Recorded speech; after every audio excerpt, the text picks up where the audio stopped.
Yo, what up guys? Today I'm going to show you how to download Marvel Rivals. Para sa mga hindi pa alam kung paano to i-download, ito po yung gagawin po natin sa video na ito. Please don't forget to hit the subscribe button and notification bell para updated ka palagi sa mga videos natin. So yun na nga, let's go!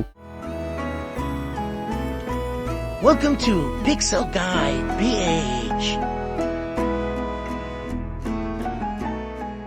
Para i-download po natin ito ay punta lang po natin yung website ni Marvel Rivals. Lalagay ko po yan sa description. At sa video po na ito, ang gagamitin po natin ay Steam. Kung wala ka pang Steam, mag-install ka na ng Steam. At pag may Steam ka na, mag-login ka na sa iyong Steam account. So, sa video na ito, nag-login na po ako sa Steam account ko. Kung nakalagin na tayo sa Steam, sa link na ibibigay ko rin sa inyo ay pindutin lang ninyo yung kulay green, play game, and i-open po ninyo sa Steam. Yes, Steam is installed and open po natin yan. Wait lang po natin mag-open yung Steam sa ating computer. And once na nag-open na po ito, may makikita po tayo dito na confirmation. Make it sure na pasok po yung size. Yung, meron kayong storage space pa. Then, proceed na po tayo. Piliin niyo yung drive na mayroong enough space. And, accept lang po tayo sa EULA or yung pinaka-agreement dito sa pag-install ng game na to. Yung pinaka-terms of use and etc. Nasa inyo po yun kung babasahin ninyo ng buo. Click lang ninyo yung accept and here we go. Dito po tayo. Magre-recta download na po iyan sa Steam. So, nasa ibaba po, no? Kita ninyo sa screen. Pero para mas makita ninyo, pindutin nyo yung library and hanapin ninyo sa left side yung game, no? Magda-download po yan. Makikita ninyo din yung progress kung nasa ang banda na tayo. So ayan, in my case ay downloading siya dito sa part na to. So i-skip po natin ito. As you can see, mabilis naman yung downloading natin, but for the sake of this video, i-speed up po natin para mas ma-focus po tayo doon sa installation. And yun na nga, hindi ay maging pasensyoso lang tayo, especially if medyo malaki po yung dina-download talaga natin dito.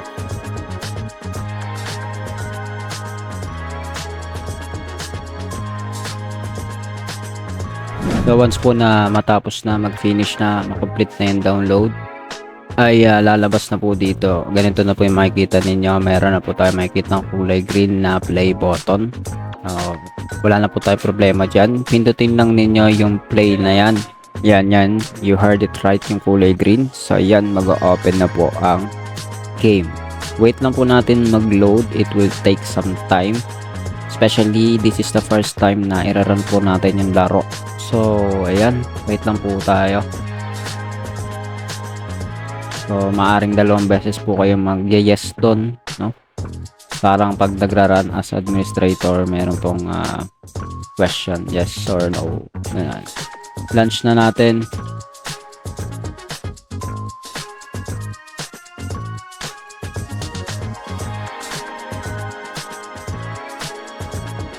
So, as you can see, ganito talaga katagal yung actual po na loading ng Marvel Rivals dito sa gamit kong computer na ito sa spec sa unit na gamit ko. I will also drop yung hardware na gamit ko dyan sa captions or sa video description para in case na interested kayo sa ginagamit kong computer ay pwede kayong kumuha the same spec ng gamit ko. No guys, it's not that good, pero hindi rin ito, it's not that bad din kasi playable pa rin naman dito most of the games nowadays sa ginagamit po natin. And syempre hindi siya ganun bigat sa bulsa yung full set na ginagamit ng computer ngayon. So ayan nga, makikita ninyo medyo may katagalan yung preparation niya para mag-run fully yung laro. So kindly wait lang natin siya hanggang matapos. And some part of this ay skip ko na rin po para mabilis na tayo. Ngayon nga guys ay may naririnig na po tayong sounds. Agree lang po natin. And create na po tayo dito ng pinaka-name po natin sa laro. So yan po yung main na YouTube channel ko. So, please subscribe na lang din po dun sa channel ko na iMoshPH if you want some if you want to watch my other contents other than YouTube tutorials. So ayan, alright. So try natin, play kaagad tayo. And makikita nyo po dito, hindi ganun ka-smooth yung pagra-run ng game natin. So dito sa part na to, tinaray kong ibaba talaga yung graphics, no? Para ma-test lang natin kung magra-run. Ginawa ko performance kaagad kasi feeling ko hindi siya talaga tatakbo ng mabilis. Dahil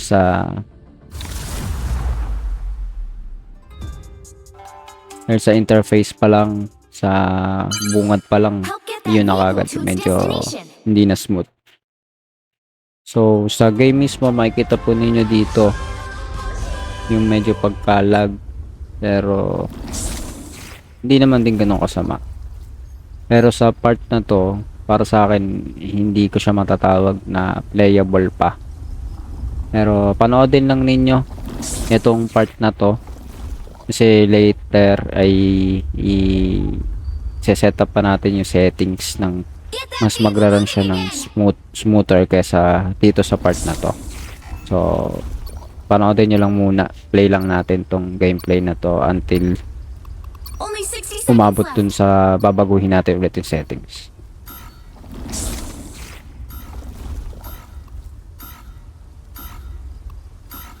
You're halfway there. Keep going.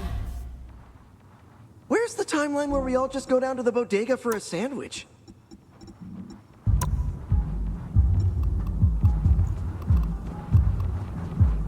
It's spider time! Down to 30 seconds. Bring on the chaos. We are Groot!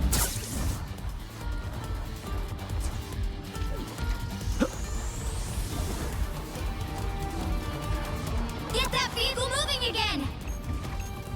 The final 10 seconds.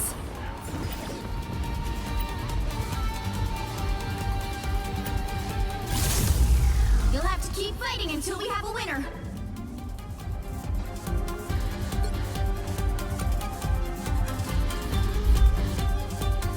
Almost there. Don't turn As you can see guys, ay makikita ninyo sobrang lag pa rin para sa akin pero yung iba alam ko bearable ito para sa kanila.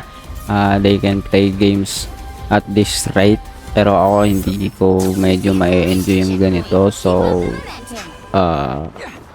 I think it's playable pa rin naman for some, pero pwede na pero sa akin kasi medyo alanganin ako. So sa ibang part dito mamaya makikita ninyo may binago pa ulit, may babaguhin ulit ako sa settings, pero hindi na siya ganun kaganda yung graphics, pero playable na para sa akin. So dito sa part na to medyo lag pa rin talaga to, no? Hanggang matapos po tong game na to medyo lag talaga to.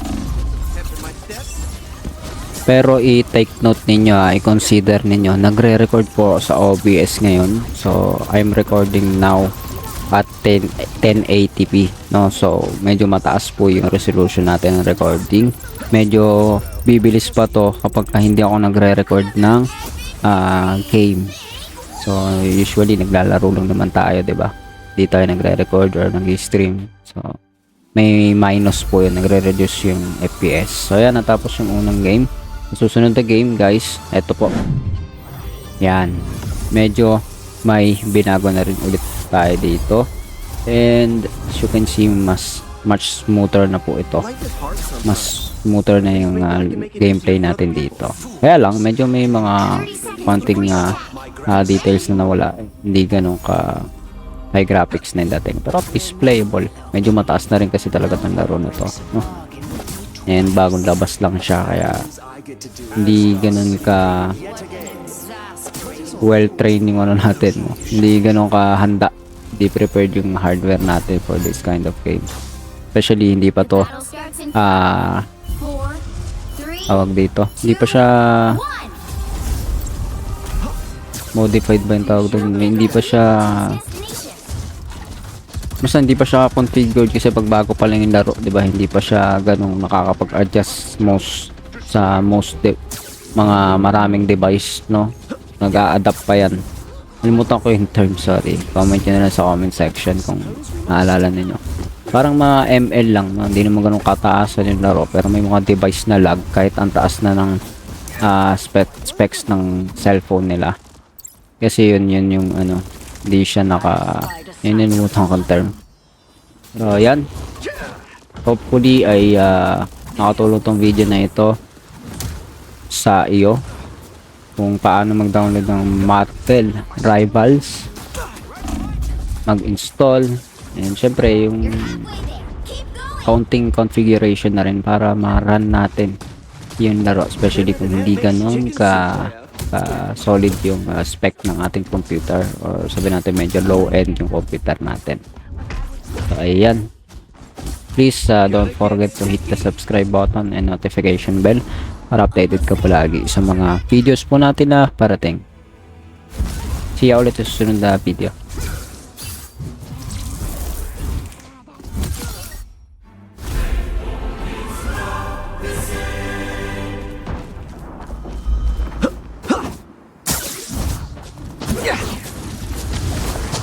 Mind is overcome. The Lord of Asgard is reborn!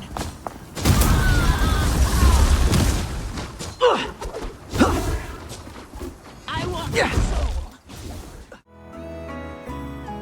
Alright, God bless you.